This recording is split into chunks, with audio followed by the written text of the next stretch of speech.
Hello, Feuzion. My name is Alex Fuse, the host of Fusion News. Today is November 22nd, 2017. One more day until Thanksgiving, and I have a huge show right now. I am on the phone with Tim Brando, legendary announcer who is now working for Fox Sports covering college football. So, Mr. Brando, how are we doing today?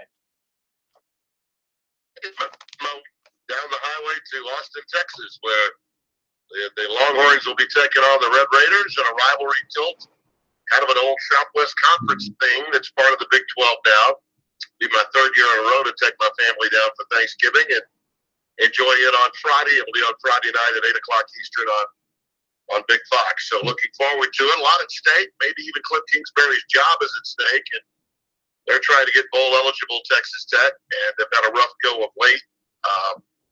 Texas is coming off some really good performances, especially on defense. But they've been kind of a revolving door quarterback with Ellinger and Buechele each having 6 starts coming into the game. So we'll see how it transpires, but we're really looking forward to it. I definitely agree. So what is that like for you traveling these past few years on Thanksgiving? Well, in the years that I was at CBS, I would always take my family up there, and we'd enjoy the Macy's Day Parade and make a week of it, usually leaving on Tuesday and hanging out until Sunday before we came home. That was a nice 18-year period there in the late 90s and through 2013. And since I've been at Fox, the first year I was there, I went to Arizona. I missed Thanksgiving. We just pushed it back a couple of days and celebrated at a different time. But because of the Texas games that are traditionally played at Thanksgiving, the bosses have been good to me, knowing that it's within driving range of the chateau. So with a young family and a couple of grandkids, one 1-year-old and one about five months old, we're able to, have us all together at the same time, which is fantastic. And in our business, we spend a lot of time away from home. And so when we can include our families, I always try to do that, whether it's just my wife and I leaving town or especially in a holiday period like this, having everybody for Thanksgiving is really cool. Later on in this interview, I want to touch on quickly about the career of sports broadcasting, but I have to ask you first, which college football team has surprised you the most in good ways and in bad ways this college football season? Oh boy, that's a good one. I'd say the team that probably has surprised me most is Georgia. I did not see them breaking through to the extent that they did. Now they just got hammered by Auburn, but that can happen, particularly when you're playing at Jordan Hare. I think Alabama is going to meet a similar fate. May not be blown out, but I really like Auburn to beat Alabama this week in the Iron Bowl. But I didn't see Georgia having this kind of breakthrough year. And look, if they can handle Georgia Tech in a rivalry game, that's a doubt. But if they can handle that, and then they get either Alabama or Auburn in the SEC title game, and they happen to win it, I mean, they're going to go to the college football playoff, and that would be incredible. Absolutely incredible. I didn't see Kirby Smart's team being that solid on both sides of the ball, and his defense has been really good for the most part until that game with Auburn. That's the team that surprised me on the positive side. On the negative side, I think that maybe the team that we thought was going to have a better year than it has is USC. Even though they could play for and win the Pac-12 championship, I thought that they would be defensively a lot better than they turned out being. I saw them a few weeks ago against Colorado, and they tend to play to the level of their opponent. And now they had some injuries midseason, lost some of their offensive linemen, and that really hurt them in the game with Notre Dame. And by the way, that'd be the other team that was surprising to me would be Notre Dame. Yeah, I didn't see them coming off a 4-8 season and being as good as they've been. Now, both they and Georgia have been exposed to some extent since that one-point game that they played. But USC, to me, ought to be a better football team than they are. And the Washington State winner is going to play them for the Pac-12 title game. And I don't think really anything's going to be at stake. And I would have thought that the Pac-12 title game with USC in it, and maybe a one loss or an undefeated Washington and Washington State, that might have been for something. And other than for a Pac-12 title, which is significant, I don't think there's anything at stake really in that conference with regard to that title game. Will be coming up a week from Saturday. Mm-hmm. One player that disappointed a lot of fans this past weekend was Baker Mayfield. And what was your reaction when you saw what he did against Kansas City? And what do you think should have been the consequences? And do you agree with the consequences that they gave him? Yeah, I do. I think Lincoln Riley handled it as best he could. He's taken away his captaincy. He won't start in his final home game. In full disclosure, I've met the kid. I like him. I know how strong of a competitor he is. But at the same time, guys like Baker, any quarterback of any school of the stature of an Oklahoma, or let's just say starting quarterback at your college campus. Let's just leave it at that. No matter where you play, you're playing a mission critical position. All eyes are on you. You're touching the ball on every play, and you've got to understand that you're going to be the focal point of just about every broadcast that's out there. So cameras are always on you, and he should know that by now. And I was disappointed that at this stage of his career, he doesn't get that. He had already had to apologize this year for his antics after the Ohio State game with the flag, putting it in at the 50-yard line. He had to apologize for his escapades in Arkansas where he was arrested. We're seeing now a pattern, and it's a troubling pattern. And you can only make so many excuses for being amped up as a competitor in a football game. Now, look, he was, and let's not lose sight of this, retaliating to some lack of sportsmanship exhibited by Kansas and their captains at the coin toss, especially with two little kids there. Now, people haven't really talked much about that. And as is the case a lot of times when we see situations in a game and there's a personal foul, the officials only really get the guy that retaliated. And I think in this case, that's what happened. Only it wasn't the officials that caught the retaliation. It was the network television cameras that caught it. He hasn't done anything that warrants being, in my opinion, suspended for the season or kicked off the team or any of those kinds of things. I mean, listen, we're living in a world of images and impressions, and everyone wants to be offended by whatever they can be offended by. And I get that, social networking being what it is today.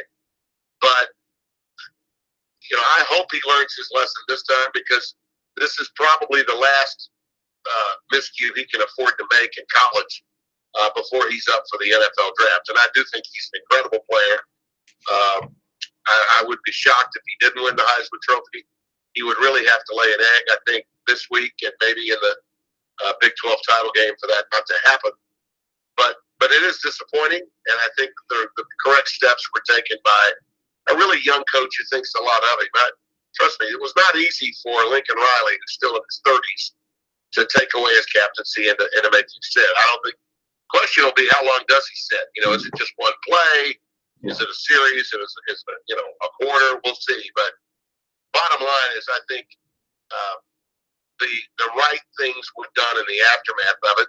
And at this point, it's really up to the kid now to win his way back, to win favor of those that are going to have a lot to do with his future, how they're going to be impacted by it. I dare say a few general managers in the NFL will shy away from him as a result of what happened. And I would understand that if they did. But at the same time, he's a really great player.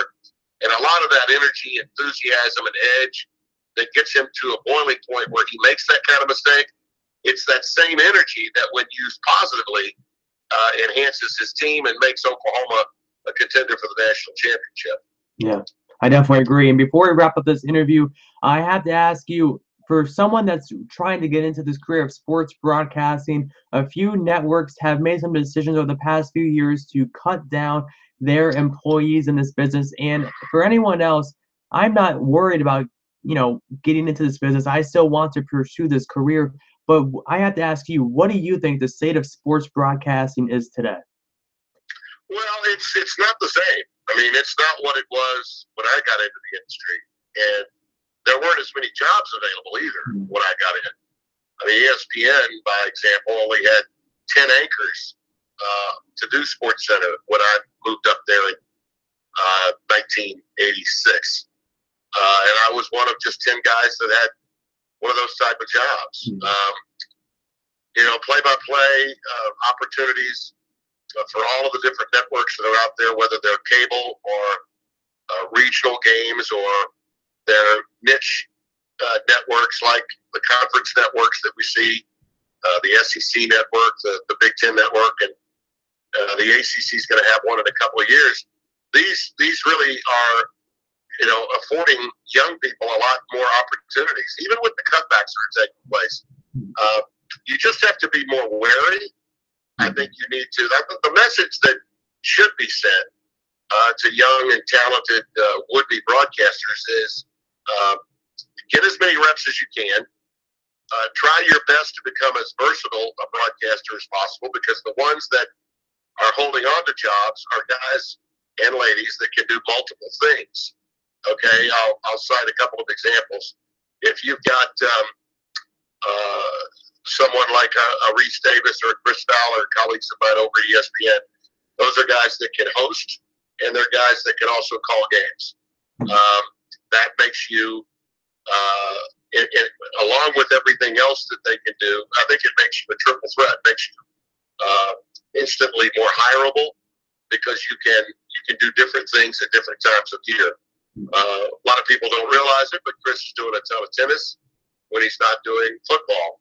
And obviously I did a lot of different sports when I was young too. I'm primarily just doing college football and basketball now, but when I was young, I did everything under the sun and enjoyed it, whether it was baseball, pro basketball, you name it, tennis, boxing, PKA, karate, you name it, I did it. And you've got to be able to wear a lot of different hats. And if you can wear a lot of different hats, there's as many jobs now, maybe more, than I would have ever thought about when I was coming up. So that's a plus. The other thing, though, I think that's important is that young people also need to be aware that if you're going to be a difference maker, then you've got to be someone that is memorable and isn't just, right down the middle on every issue. You have to be able to take a stand, and you have to be willing to give an opinion, whether that opinion is popular or not. Some people may disagree with you. So you can certainly make a case that you'll get blowback. You'll get a lot of pushback. To this day, I still get some, especially on Twitter. Oh, yeah. But you got to believe in what you say, and people are going to respect you for believing in what you say. And that gray area between a commentator and a journalist has never been more gray, and you've got to be aware of that. Know what your boundaries are when it comes to that. And I think that that's probably, for the young people coming up today, the most difficult part is understanding where those lines, if there are lines, where are they drawn? When we were coming up, it was pretty clear what you had to do to be a quality play-by-play broadcaster, what you had to do to be a studio broadcaster. Today, I think because some of those jobs, especially Sports Center, where you're really not doing highlights anymore, but they want you to be a personality, it's just not the same. We were my generation was more of a meat and potatoes studio, where we gave the highlights, gave the scores, talked about the news of the day. Now, they want people to really have strong opinions and to have personalities that are memorable one way or the other. And you got to be willing to stick your foot on occasion into and out of your mouth, and be willing to survive in advance. That's really the tough part. But a strong commitment to how you feel about what it is you want to do, and define to people what it is you want to do, I think is probably of greater importance now than it was when I was coming up. When I was coming up, I was like Mikey in the cereal commercial. You know, what do you have? What do you need? I'll adjust. I'll give me the job and I'll go and do it. Now I think you have to be a little bit more defined and understanding when you're young what it is you really want. Make sure the people that are in a hiring position get that, and then you go out and prove it to them time and time again that you're ready to get the job done for them. I definitely agree. And before we wrap up this interview, Mr. Brando, I have to ask you one more question. What are you thankful for? I know tomorrow's Thanksgiving, so what are you thankful for? Well, I'm thankful for 30 plus years in this business, being able to do what I've done. And in fact, I say 30 plus, that's at the national level. I've never had a job that wasn't in media. I never had to have a job doing anything other than broadcasting in my life, going all the way back to my high school years, going into college, even calling high school football games with my dad when I was 14. I'm thankful that God gave me the talent to do this and that I was able to follow my dream. And I'm also thankful that after all these years, I'm as excited about what I do as I was when I started. You know, I'm asked often about, well, you sound like you're so energetic still at this stage of your life, and that's because I am. I mean, I thoroughly love what I do. And certainly to have a family that's on the journey with me and supports me is something I'm extremely thankful for. And I was asked this today by a young broadcaster coming up that's just kind of cutting his teeth in play-by-play over at the SEC network today. I say he's young, but he's in his 30s. And he asked me, you know, the challenge of being involved, you know, keeping your family involved. It's cool that you've been able to do that. How do you do it? And I said to him, get them involved. Make sure that your wife and your kids are part of your team and that they are living your life with you in every sense of the word. Because our jobs are not jobs. They're a way of life. And if you can include your family in your way of life, then you're all in together. And I'm extremely thankful for that. Wouldn't have been able to do it without a great wife who supported me for 39 years in marriage, and even prior to that time, was willing to and strong enough to handle my being gone on a lot of holidays, and knows that even though I'm going to be gone, sometimes on her birthday, sometimes on her anniversary, that we'll make it up somehow. We'll always get together and have special times, like this weekend when I'll have our two granddaughters and their husbands with us in Austin for this game on Friday night on Fox. And they'll be able to have dinner, Thanksgiving dinner with our entire TV crew, everybody that's a part of it, both on the air and off. And that inclusion and the ability to be able to do that is truly a blessing from above. And I'll forever be grateful for that. Well, Mr. Brando, I want to say thank you for coming on my show today and just talking about college football and your career. And I just want to say thanks again for taking the time to come on my show today. You bet, Alex. I'm proud of you, too. Thank you. Keep up the great work. And I know you're on a quick journey, but remember, it's your journey and to enjoy every bit of it. Okay? Thank you. And happy Thanksgiving.